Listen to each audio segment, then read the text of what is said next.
Grand Rising, everyone. Is Shay Seeking, and welcome back to the channel. So, I don't know, call it an epiphany.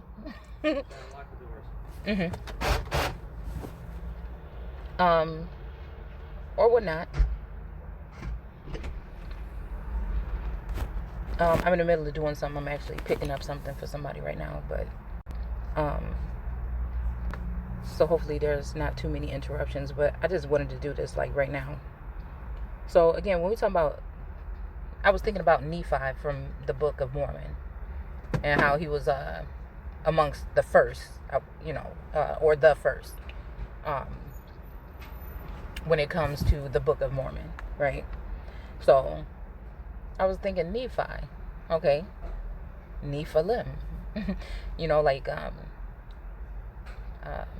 we can think Book of Enoch or possibly mentioned in the Bible. Again, I don't know too many references that are really strong and in your face or many mentions, but I'm pretty sure it probably is. I don't know. I didn't check. But I know that I have a children's Bible that has something about the Nephilim in it. So I'm thinking, hold on. I have an image that I had posted back in like 2018. I found a version of it that I posted in 2019 that I'm going to show you guys now. Of the giants, right? And this just happened to be a female that I'm going to show you guys. So, Nephilim are mysterious, right? Okay, there's a lot of movement. All right.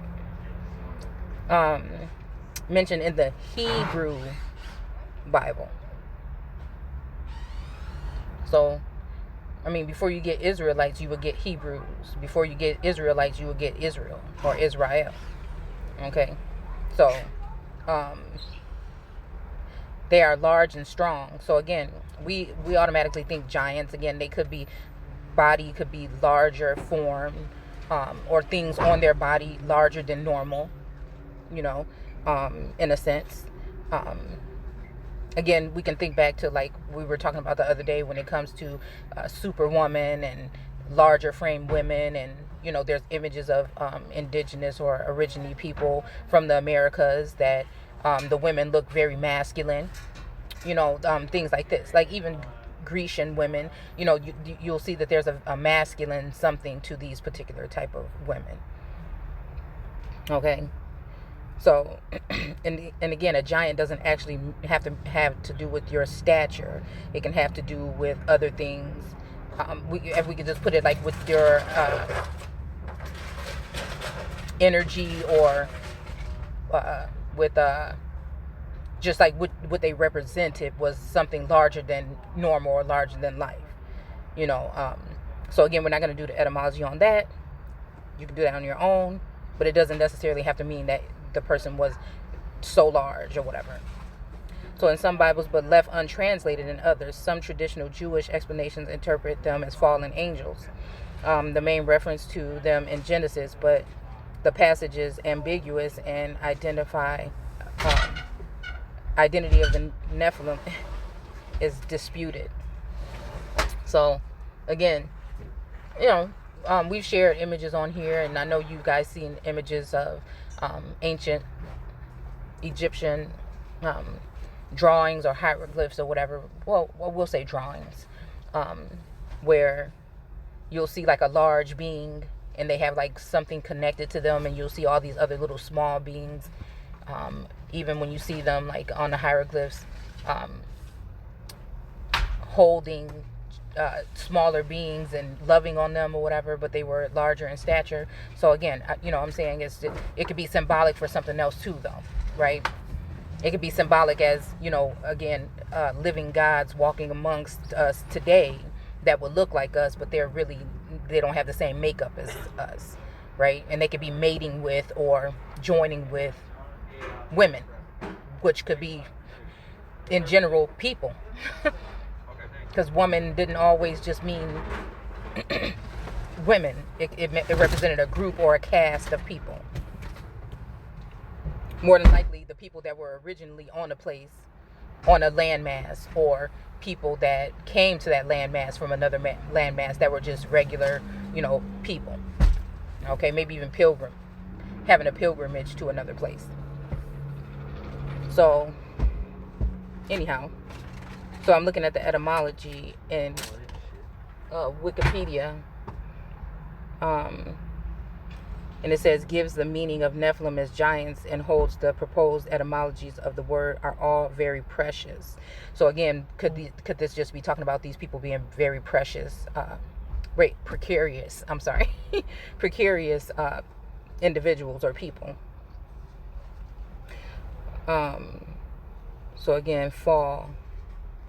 So again, I was looking at fall and realized that had something to do with chastity. Let's see.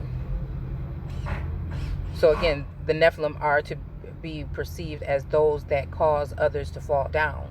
So again, this is the intermingling of and the relations of some energies that people may be dealing with in this time. And in order to be able to identify those things before a fall, right?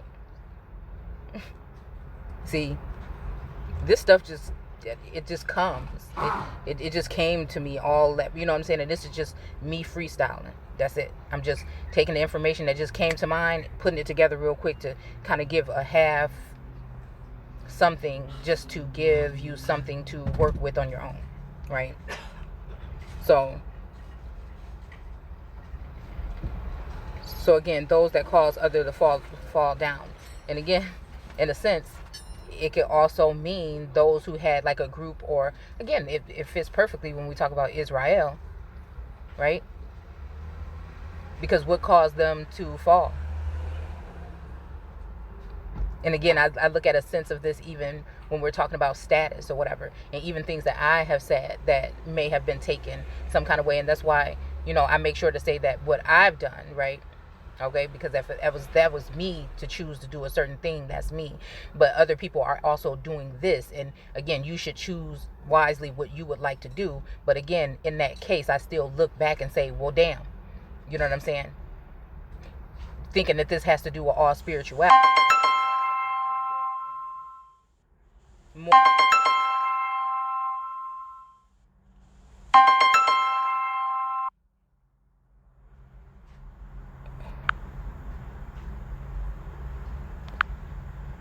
Okay, when it might have something to do with more. Okay. And again, maybe that just could be an influence or a spirit that I was under. Maybe it could have just been the way that I was actually really thinking. But, Okay. So it says, or it could be also other, we could look at it in the other sense as the biblical text talks about wait for Christ, or wait for God. Don't, it kind of makes me think in a general sense, don't go changing things or making all these changes or whatever, because I've already come to free you, or I've already come to do this thing and get rid of that thing and do a new thing. So again, when we're doing these things, changing things, are we messing up something that actually is going to cause a lot of people to fall? So what I'm saying, you could look at it either way. You could look at it either way. It's up to you to discern. But I'm just thinking, like, randomly, I'm just thinking, what all does this really actually mean? Okay.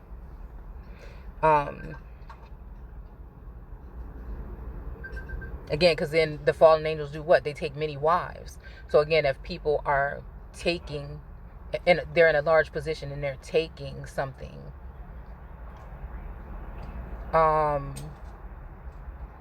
taking charge, or even becoming chiefs or chieftain, right, over other nations, over groups or nations, I don't know, it's very because again, what would we see here? Overseer.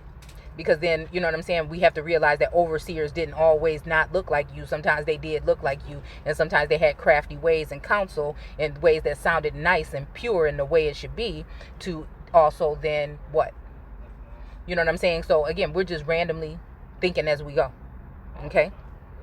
So again, one who is bound. Okay? So again, a lot of things can bind you. Love. Other things can bind.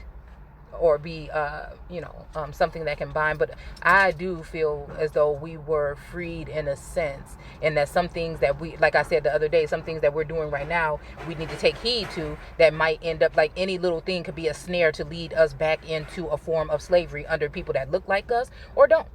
You know what I'm saying? So it's about the works of the people and testing the spirit.